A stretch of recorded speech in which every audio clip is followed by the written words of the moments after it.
on it just doesn't seem to want to work anymore. So It'll be interesting to find out this new thing. If it's easier, then probably we should use that. I don't think it's any easier. They just did it a different way. So it's yet another thing that you have to go configure that one instead of configuring the NTP or whatever it is. So, Oh, I see. Okay. but they moved. They just decided to move to something new again. Okay. That's a good find, Jeff. I'm glad that you're uncovering those features.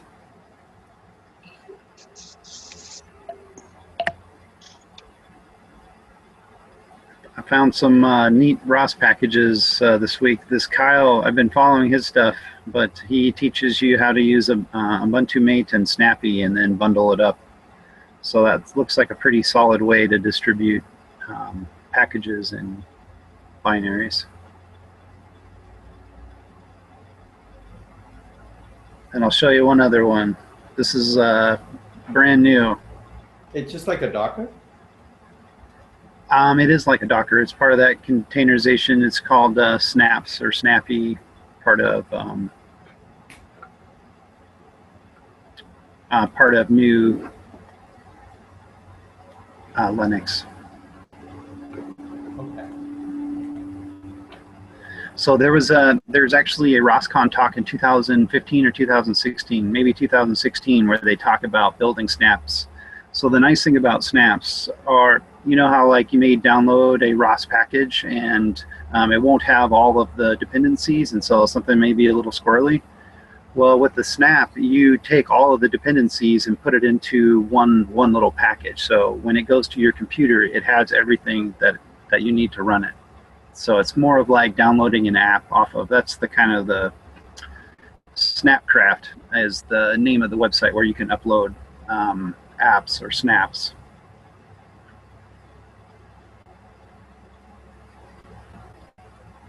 That's cool. Yep. Good evening, Will.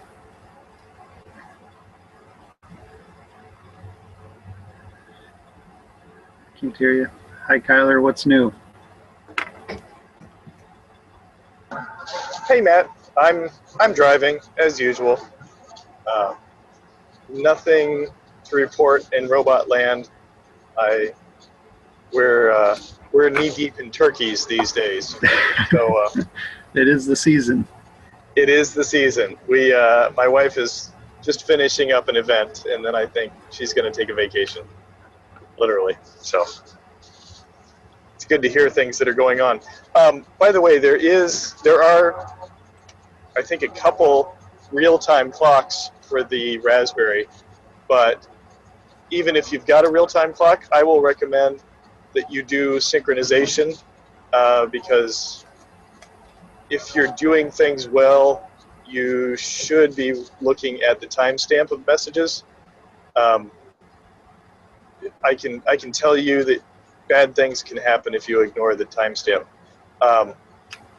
But keeping everything synchronized is important for that. So it's worthwhile to do it well.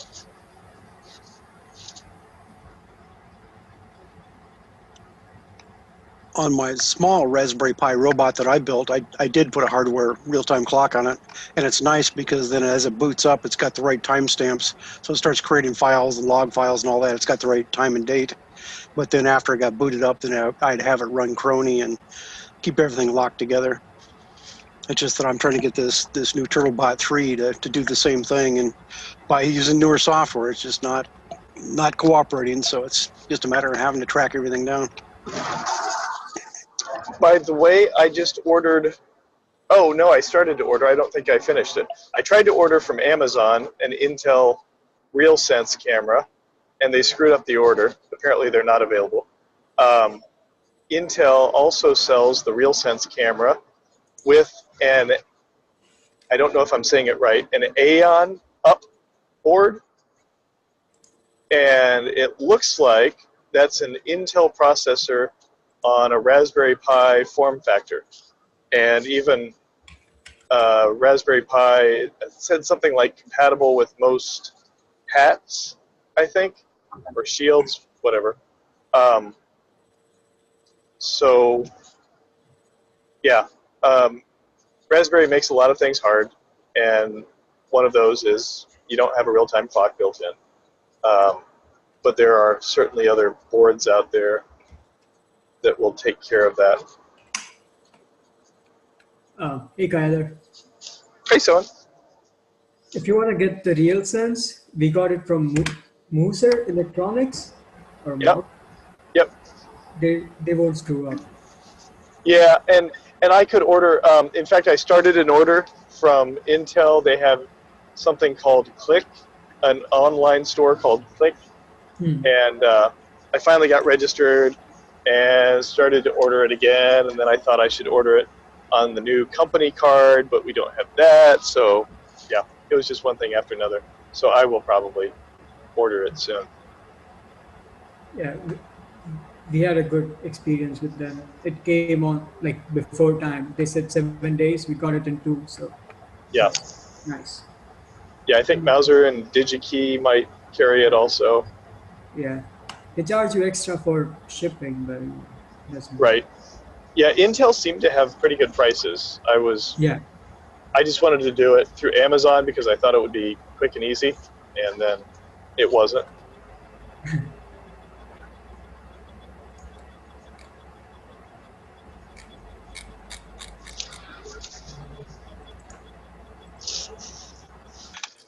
Going back. Go ahead. Go ahead. No, I was thinking Amazon should start an electronics store for stuff like this because it's hard to find electronics on Amazon most of the times. Yeah, it's kind of strange. They often have what I want. I'm even surprised when they have things like Adafruit items. But yeah, you're right. They don't have a lot of the goodies. I often switch to eBay when I need electronics.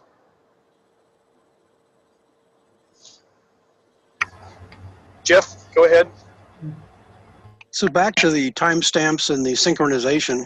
When we bought our Velodyne VLP16, it came with a GPS receiver. So you put the GPS receiver on the roof and plug it into the Velodyne, and it gives you like microsecond accurate timing. So every dot coming out of that thing is time stamped. So they're using that pulse per second output on the GPS, and I don't know how they program it, but you can get down very, very accurate frequencies and very accurate time resolutions by doing that, which I thought was pretty clever. I'm pretty sure that I recall there's a package to pull time off of GPS-D. I'm fairly sure I've seen that. So if you've got GPS, yeah, that's the way to do it. Or a way to do it. And it turns out we didn't want anything that accurate, so we've got an extra $300 GPS. That's it's like a $30 GPS. They charge us $300 for it. So when we ordered the second one, I said, well, don't get that. So we won't have 2 of them laying in a drawer now. Yep. And in fact, talking about hooking the GPS up to the time, this new web page I found that's talking about how the new time works in Linux. That's one of the things they mentioned, that if you want to get time from GPS, I think it's just a built-in Linux thing, so it's not actually a ROS type package, I don't think. Nope, I think it is. There's a discussion somewhere. There's a page. Sorry, I'm driving and can't give references. There is a page on time synchronization for ROS that I recall had some good pointers.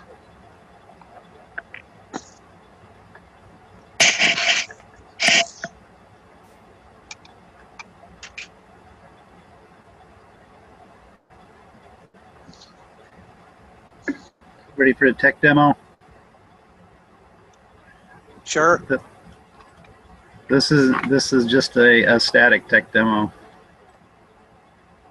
Look at that guy in RViz, in Gazebo. Hey, that's pretty cool. Did you make it? Nope. Okay, still cool. Yeah. So I was going to try to use that in that stage simulator so we can start building. So the difference is with stage is it doesn't have joint control, so you're not going to see the wheels turn. If we do it in gazebo, you'll see the wheels turn and rotate. So there's some differences, limitations on the simple simulation. But might be fun to have them driving around and you can see it move. We can make it work in gazebo. I actually I was working on all the joints and stuff this week, well last week, and then I built that in with the URDF and the Zacros, and then imported that into the gazebo. Cool. So I think that is with the joint. Now I'm just actually moving forward to make sure that my joint moves and I can simulate,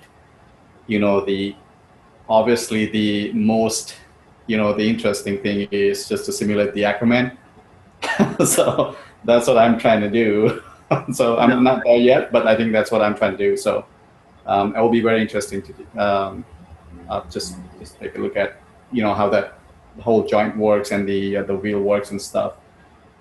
But I can take a small tutorial on URDF and Zacro and maybe Gazebo if you guys are interested. I think the way I see it's just really easy, and then there'll be a lot of insights. I'm not sure if you probably are already familiar, but if you're not, then we can actually take maybe half an hour and then go through the URDF and the Zacros and also touch the part of the Gazebo.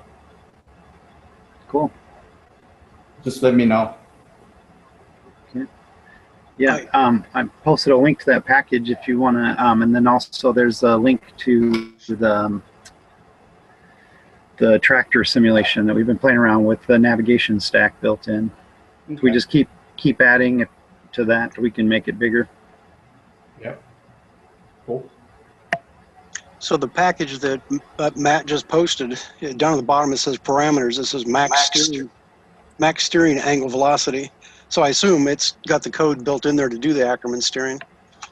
But yes, I haven't dug through there to see how it works. It does.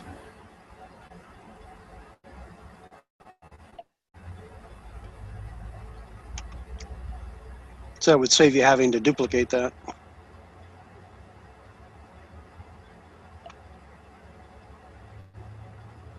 It doesn't have a bucket on there. That'd be the other thing. It'd be kind of nice. A loader on there would be fun. But we'll get to that.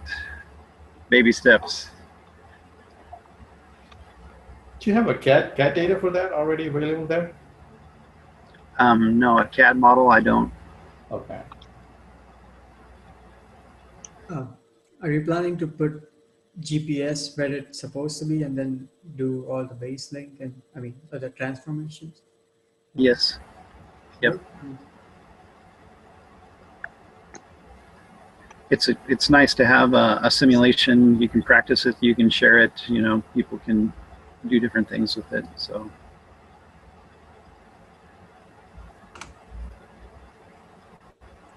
Position of sensors is always fun. You don't have to worry about the IMU orientation though in Gazebo. It just gives it to you in the right spot, right way. Oh, there's a plugin for that. Yeah, I remember. So I think Gazebo has, I think you can do wheel encoders, but it has the GPS, IMU, laser, camera. So we can, and then there was a tutorial from another person in the Ross Europe meeting. He actually made an orchard inside a Gazebo for his quadcopter to do mapping. But that might be kind of a fun environment. We can have a row crops and then like an orchard, and then we could drive around the open field or something. Different environments. Future. Very interesting. There are like lots of models now, as of like I was looking at it, and then you can actually create your own world really fast. Lots of models, this is available. And you can scale it to your use. If you need smaller, if you need a bigger one, you can do that too.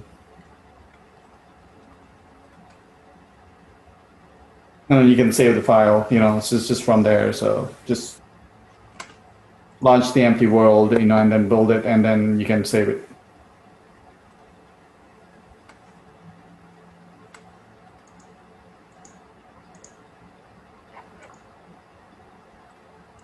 That'll be good to practice.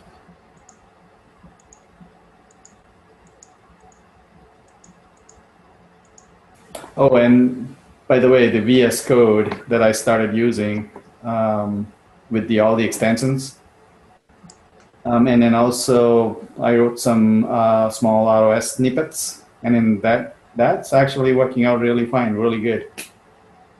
Save you some time. I did figure out that IntelliSense.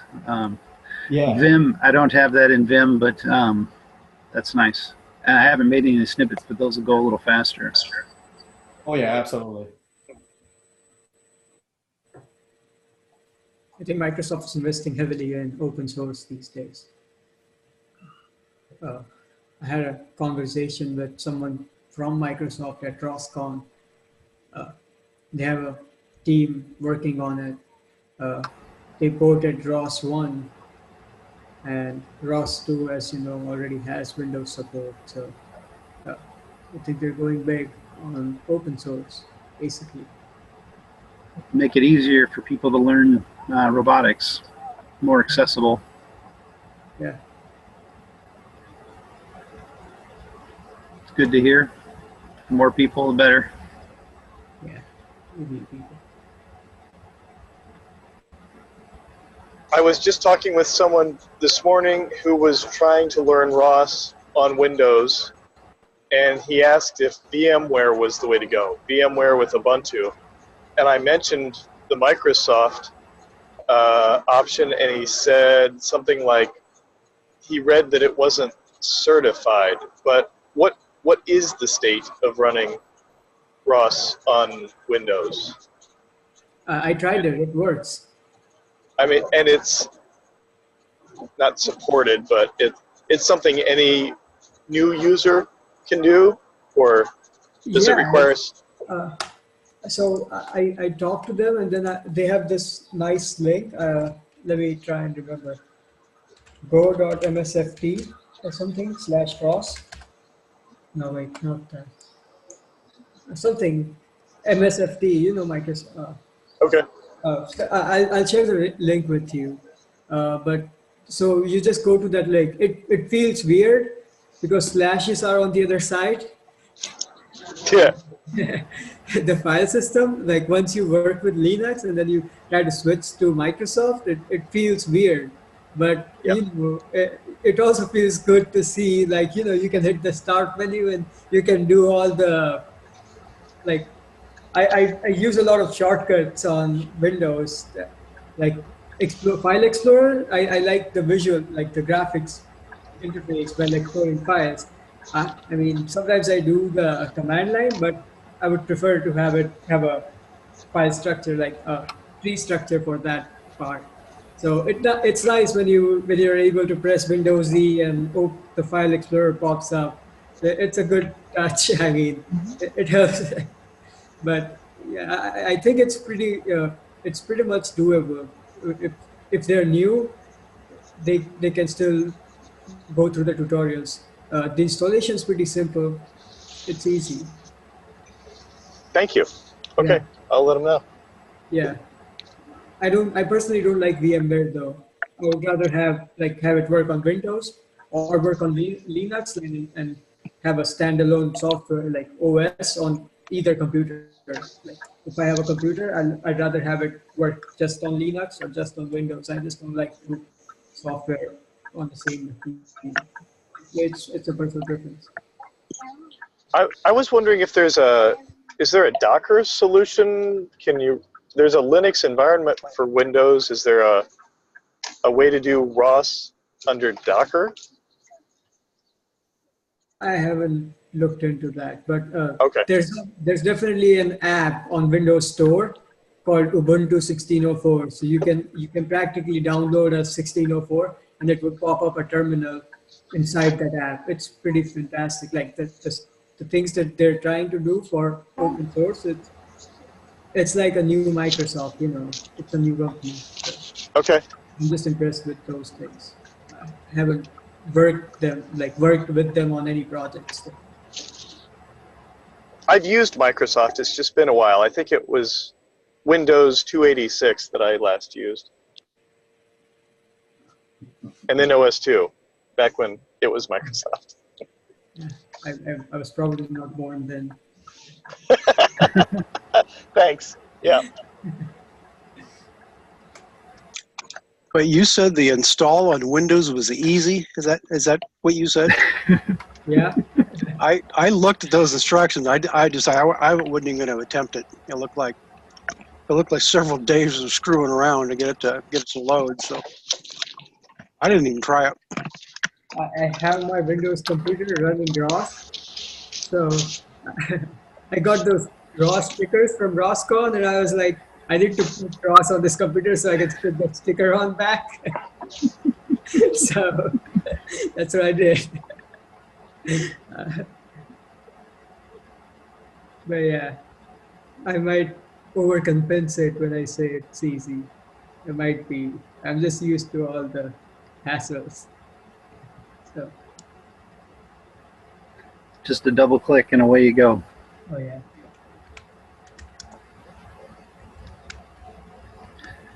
Good morning, Colin. What's going on down there or over there? Are you able to hear me? Yes. Oh, thank God. How are you guys? Good. There isn't much to tell. It's a slow week or a busy week, however you want to look at it up here.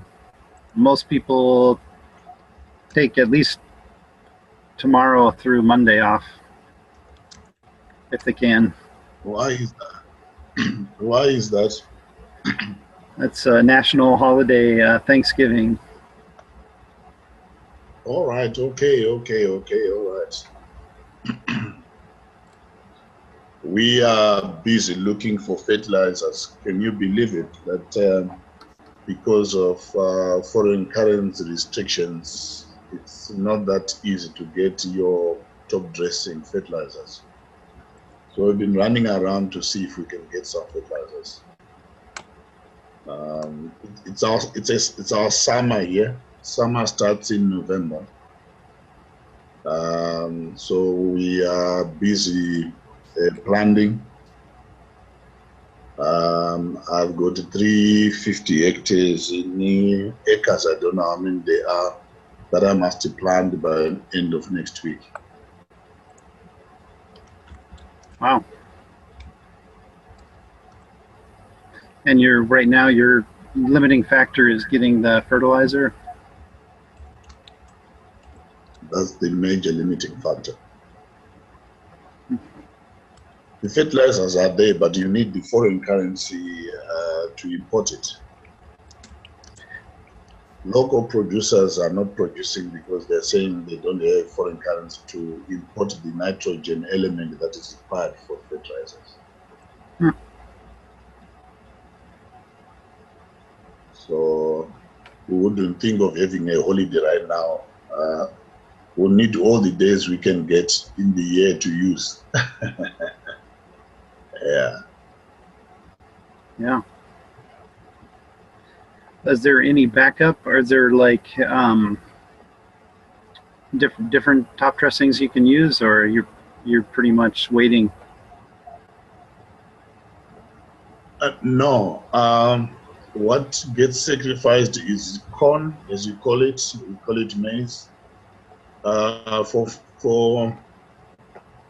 soya, because I'm just coming out of winter wheat, I can grow it without anything. It generates its own nitrogen.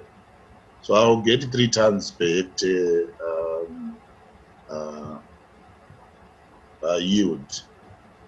So 3 tons per hectare times 38. How many bushels?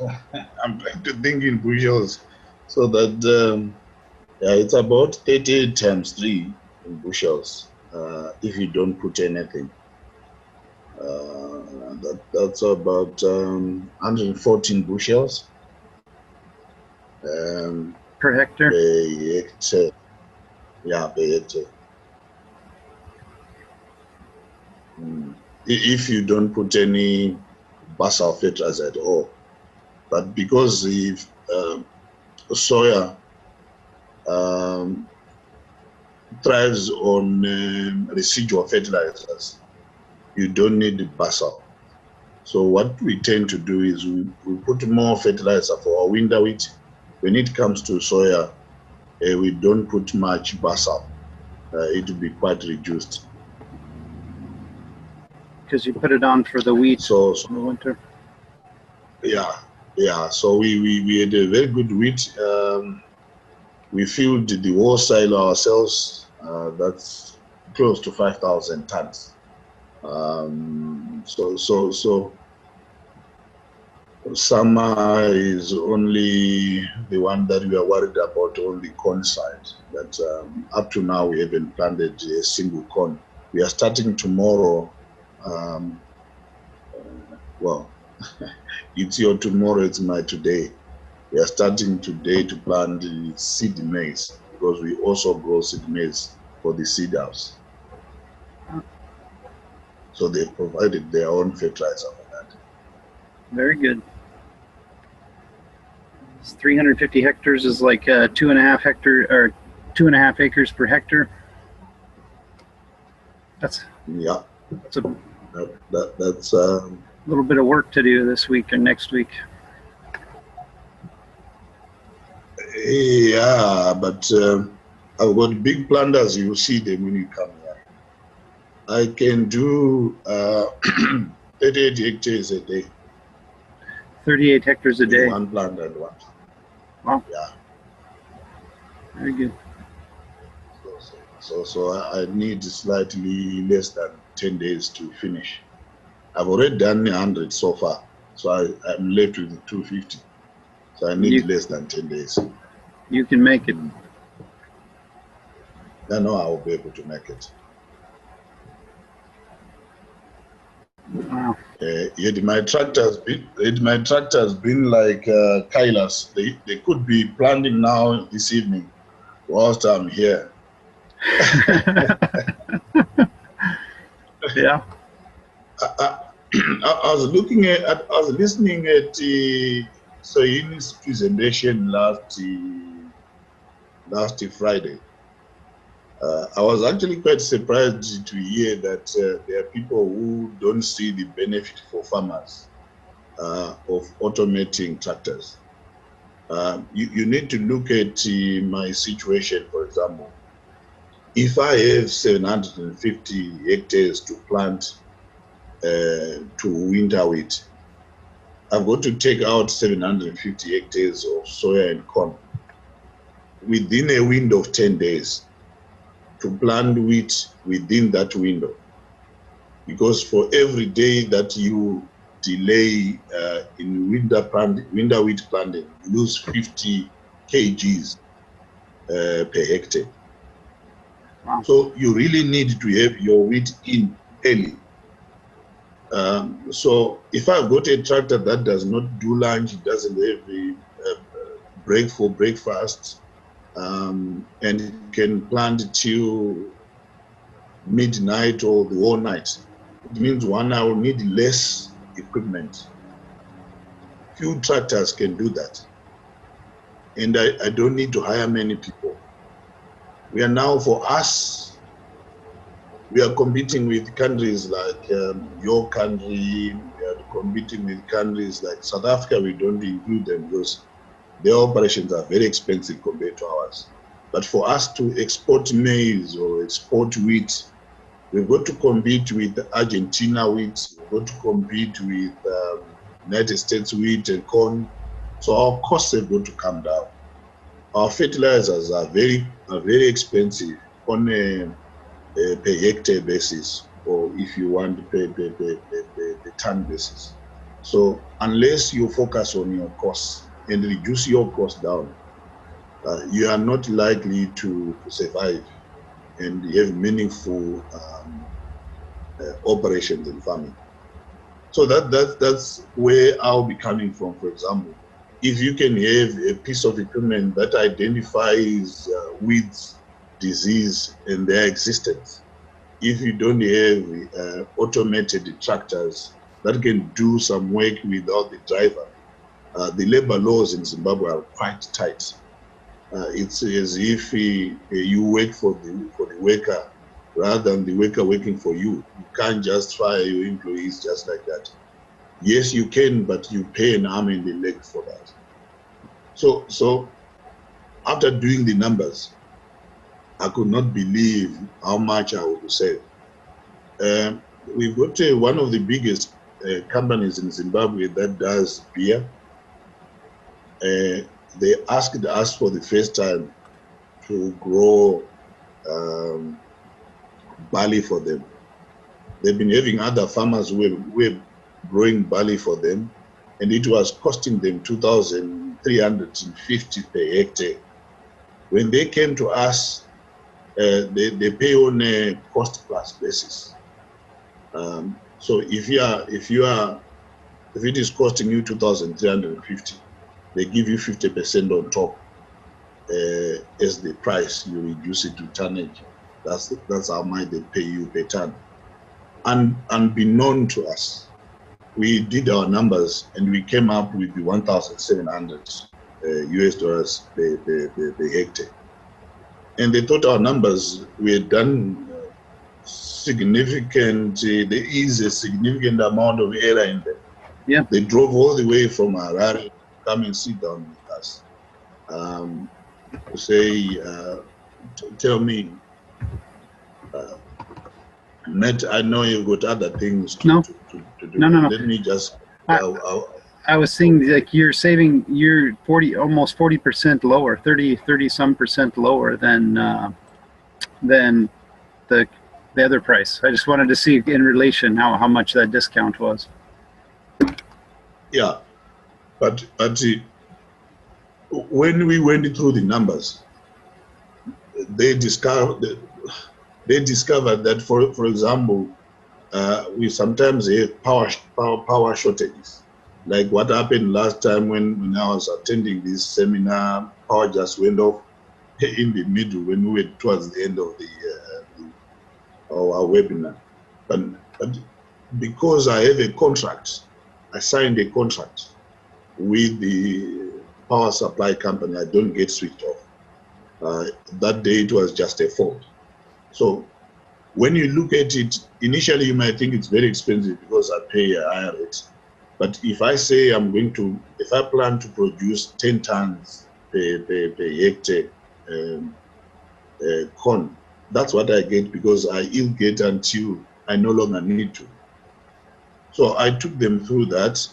You need, if you are doing over 300, for 300 in Zimbabwe, if you are using irrigation system that uses pipes, you need about 80 people. So we're going to do 516 hectares for them, but for our irrigation, we only had 7 people. So you are eliminating a lot of labor when you mechanize. So we had the 516 hectares all under pivots with only 7 people instead of having more than 80 people running around looking after the irrigation system. You're using center pivots? You're using center pivots, and that's okay. Yeah. When you tend to tractors, majority of farmers have got those small tractors, 90 horsepower tractors, and then behind them they'll be pulling a disc that is about 1.5 meters. For us, we've got an 8-wheel. At that time, we had an 8-wheeler John Deere tractor, the one that turns on its tummy. I think you know the one I'm talking about, the 856 type tractors. They're big, and my disc is 64 dish.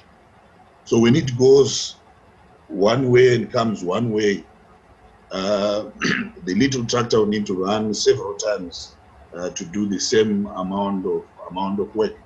So on a cost per hectare in terms of liters that you use, it comes down. Right now, for me to plant 1 hectare of soya, it costs me 5 liters per hectare. I don't know whether you have seen the planters called the Pambianas. It's no-till planters. They're quite huge, 6 meters wide. Well, of course, not as huge as the planters I've seen on YouTube have been used in your part of the world. But it's quite huge, and if you do the numbers, you're actually saying 6 meters times 80 kilometers an hour. That gives you 48 divided by 10. That gives you 4.8 hectares per hour that you can do before considering efficiencies. So 4.8 times 8, there you get your 38 after taking in efficiencies.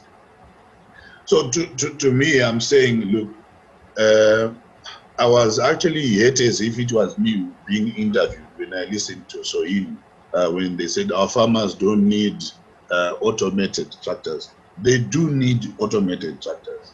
It's an aspect of education where farmers do not know what they can get if they had such type of tractor as part of their equipment. Yes, every farmer loves driving. I love driving my combines. When I go into the field, I take the bigger combine. You can listen to music.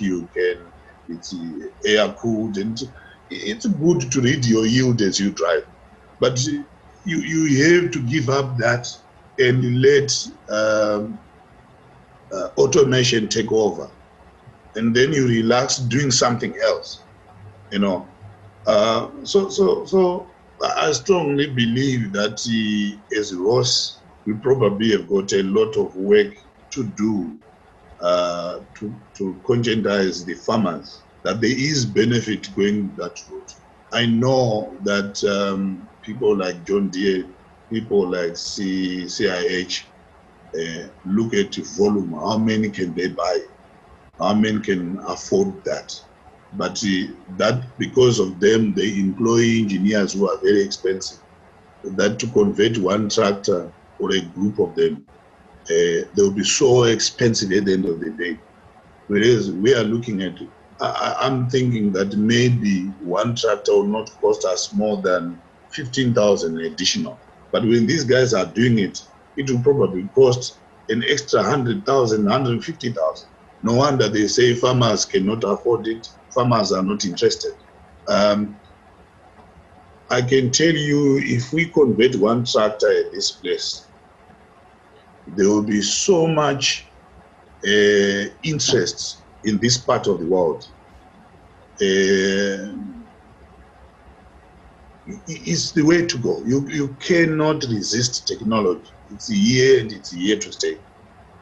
Anyway, I think thank you very much for giving me that much time to talk. But I was touched when he was talking. I hope he gets the job and he can be our ambassador to convert those guys into thinking the way we do. Thank you, Nat. No, that's good. That's interesting. It's the difference between what the manufacturers are thinking versus what farmers are thinking may get different, maybe different, you know. It sounds like it's different. Definitely there's people asking for this equipment and manufacturers aren't bringing it to market.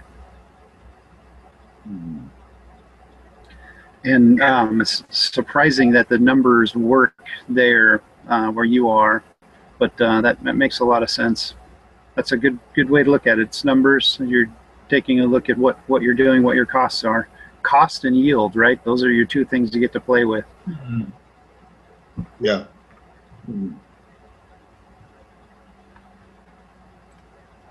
It's interesting.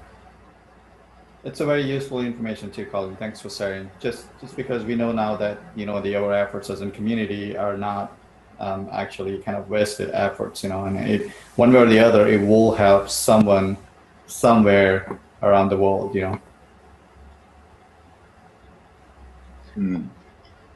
That's for sure, Sam. It's going to help this small farmer outside of Houston. Hey.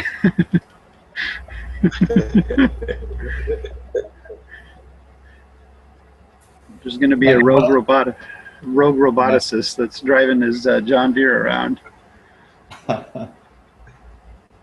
Matt, you want to do the community announcement for the Open Collective, maybe?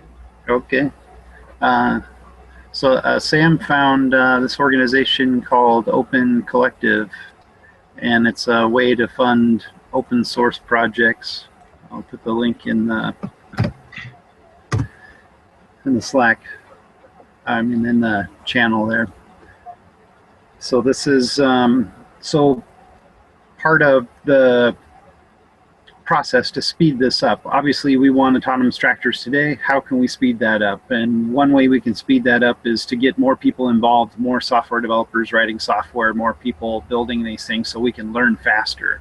And sometimes funding these projects is an issue. Nobody really wants to fund open source because there's no intellectual property. How are you going to capture value, economic rents off of a project?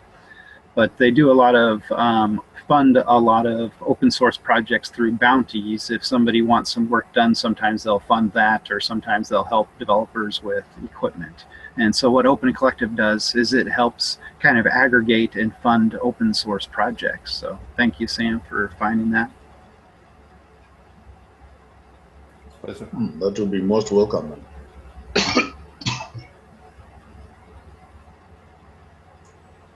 Are we planning to start a campaign here? That's it. Yep. This is the grassroots movement. The little teeny seeds we're planting. All right, let's do it. That is what we're looking forward to. Yes, and we need more people. Even if it's just the few bucks here and there, in every penny, every dollar helps to propel forward. This moment. Yeah, let's write something like a proposal or something. I'm trying to look at some of these projects on this one to see what kind of. Yeah, I was surprised to see there were many community projects up there, and I was surprised to see that many projects are well funded, and they have their their yearly budgets, and then their projects and so many other info, that you can get it from. And I think it should be a good platform for us moving forward.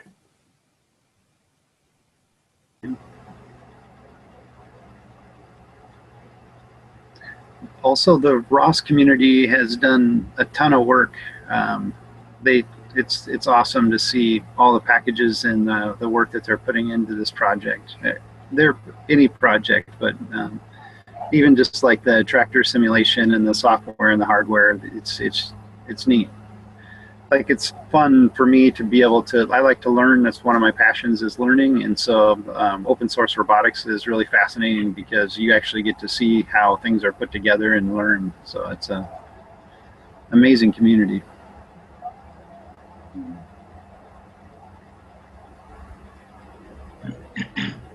Al, we haven't got an update from you yet. I was just going to get a few bits to show you. This is for those of you that are using the electric power steering module, you might recognize this disassembled. And so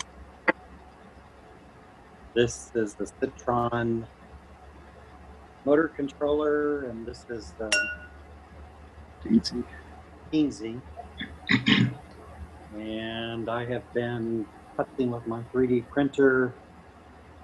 So I have the dimensions worked out for the motor controller, the dimensions worked out for a bracket to put on the power steering. and the dimensions worked out for the teensy. So what I'm trying to do is all three of those physically on the steering motor, so it becomes basically a super powerful servo all in one physical unit. And then Walter, I think it was at last meeting, he said all of the problems are hardware problems, right? And oh, I agree. All the problems are hardware problems. So invest in the Kickstarter thing for I don't know, what is that? U-Block 9 something, and so I took the plunge and invested in that as well. So those are cool things that are going on the last week or so. It's exciting. It's great progress. You're really getting use out of the 3D printer. Yeah, I mean, it's pretty cool. I mean, it's nice to have it in the house, so you don't have to run down to the maker shop or whatever to test your design. You can get 3 or 4 iterations really quickly.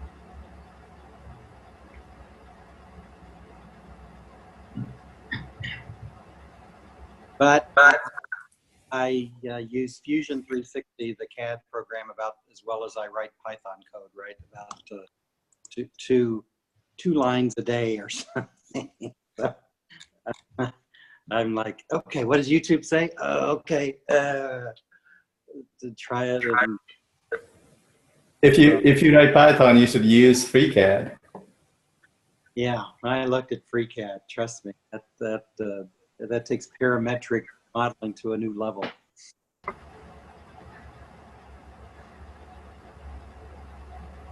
So it's a lot of fun.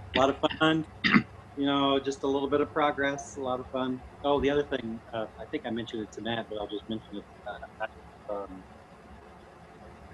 Matt jokes says that I want to cut hay. I'm thinking now, past being a hay farmer, and I'm going to lease my land to a guy who wants to grass feed cattle. And so the notion is, for me anyway, to try to figure out how to, as an example, moving water that follows the cattle instead of invest in land pipe and infrastructure associated with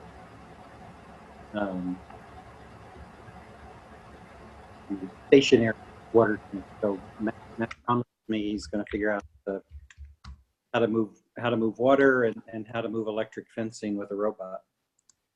I'm counting on you, Matt. It's got to be possible. Probably a couple of weeks. Yeah. Okay. I'm gonna the guy in Tyler, Texas, who's delivering cattle. I'm gonna say, yeah, come on over. We're gonna be ready for you in a couple of weeks. It's all good fun. I have a few snippets to share. If you guys are up for like a few minutes, I can share my screen and show the snippets. Sure.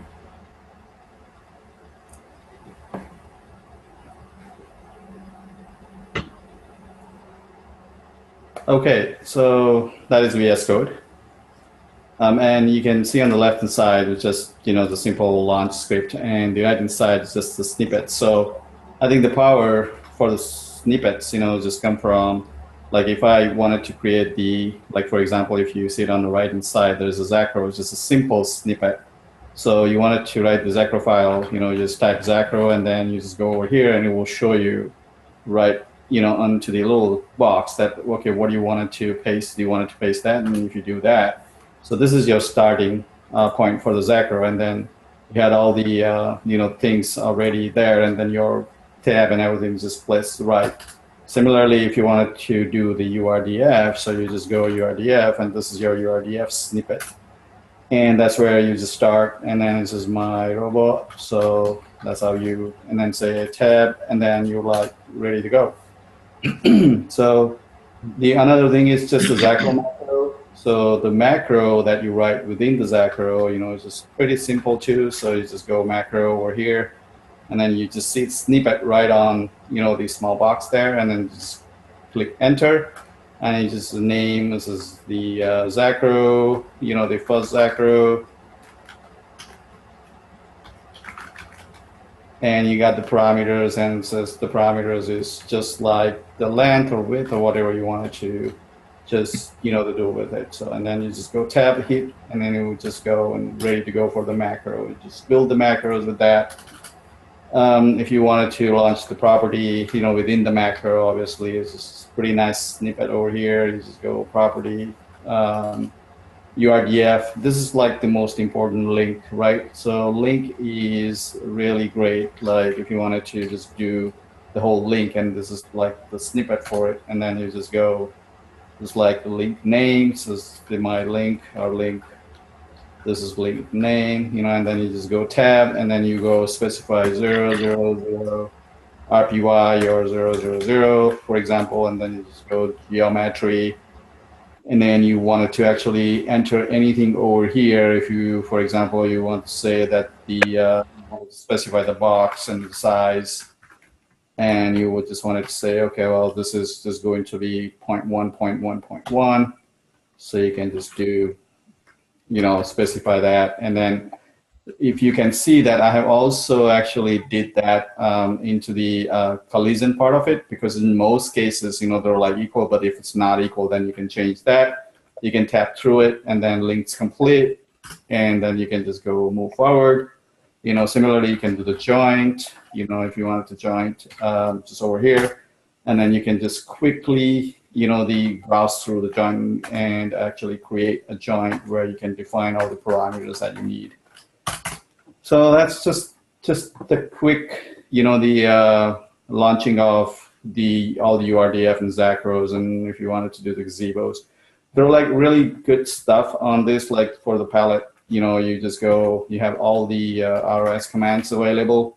So you go, if you wanted to start the core from over here, you can do that. You wanted to stop the core, you can do that. You wanted to create the terminal, you can do that. The package, I use the Catkin tools. The packet's not working for that, but if you use the Catkin_make, the package is working for it. So I think you were in luck if you were using that. And then that works perfectly fine. You can also launch the terminal just right underneath over here, like I did right now. If you make any mistake in writing any of this XML file, there's actually the inbuilt IntelliSense, which will tell you that, okay, well, you're missing something over here. As far as the extension goes, I recommend, obviously, you got to use the Python. And then I had like about a couple of extensions for the snippets. The ROS snippets extensions are really good too. So for example, if you wanted to actually write a node, and then you got like 4 different, the kind of actually the style, if you need the compact node, if you need the node which like kind of wrapped, the XML tag, and then you got like a little more complex, and then complex wrapped, and similarly, you got the many other snippets underneath this ROS snippets where you got remap, parameter, ROS-param, ROS-param file, node. There is a launch over here too. Then this is include and TF and group. Also, there are like some of the snippets which is subscriber publisher, and there is no template. If you like the style, I think you can use it. If you don't like the style, you can actually just make a snippet for yourself, So actually, that makes development work a little bit more easier.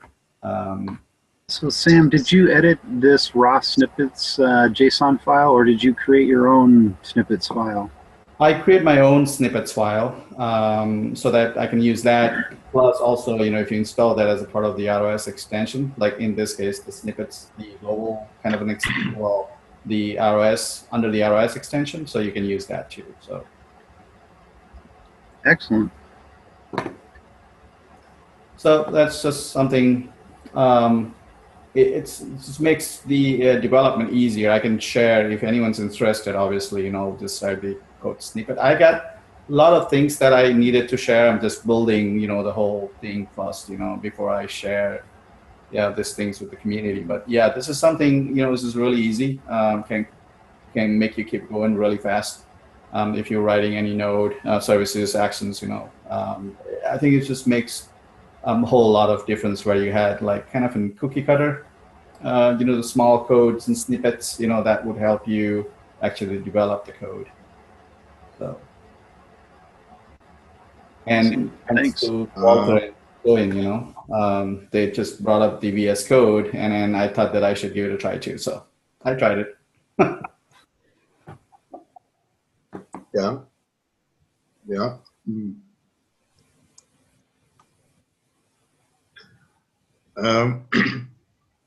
That's some kind of IDE. Said? Correct. That is called the VS Code. It's the Microsoft product and then I install it on my Linux, the Ubuntu laptop. Okay. All right. That looks cool. Yeah, it is. It is a really nice tool. Really nice tool, and you can the configuration of it. It's just easier.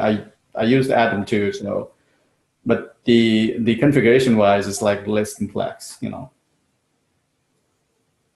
And plus, we're not the professional developer, so just for the robotics purposes, we just wanted to use some nice, cool IDE, So I think this is the great IDE I would recommend also. So it's on your Linux and Ubuntu. Correct. It's on not my through Windows. Ubuntu 16.04. And then the VS Code is the Microsoft product, and you can install it almost on any operating system. You can install it on Mac OS, install it on the Linux, and also install it on the Windows. Is it free? Yes, it is completely free. Is it free? Yes, completely free. It's open source. I mostly use all the tools which is open source and free. Okay. I posted a link in the chat. Okay, all right. That'd be great. Thank you.